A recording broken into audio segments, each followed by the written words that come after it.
وقال یا قومی، اور آپ نے فرمایا اے میری قوم. ان لاشوں سے آپ نے خطاب کیا، یعنی مردوں کو کہا. مفسرین اس آیت کے تحت فرماتے ہیں کہ نبی کبھی کوئی کلام ایسا نہیں کرتے کہ جو فضول ہو، جو سنتا نہ ہو اس سے کلام کرنا فضول ہے.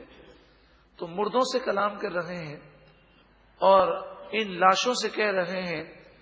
تو مفسرین نے بیان کیا اس سے پتہ چلتا ہے کہ کافر مردہ بھی سنتا ہے، مومن مردہ بھی سنتا ہے. تو فرق یہ ہے کہ مومن کی طاقت اور زیادہ ہوتی ہے.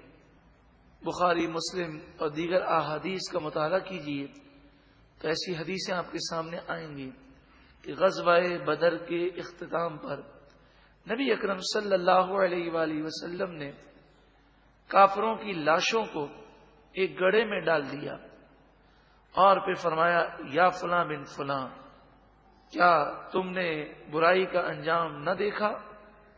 حضرت عمر رضی اللہ تعالی عنہ عرض گزار ہوئے یا رسول اللہ صلی اللہ علیہ وسلم، یہ مردے ہیں، کیا یہ سنتے ہیں کہ آپ ان سے کلام فرماتے ہیں؟ کیونکہ جو سنتا نہ ہو اس سے بولنا یہ فضول ہے. تو نبی تو ایسا کلام کر ہی نہیں سکتے. تو حضرت عمر کو تعجب ہوا.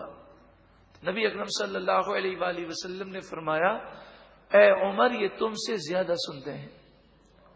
تو یہ کافر مردوں کا ذکر ہے، اور مومن کا تو یہ عالم ہے.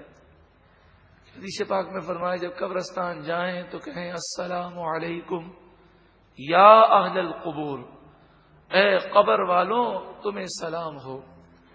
فرمایا یہ مردے سنتے بھی ہیں اور جواب بھی دیتے ہیں.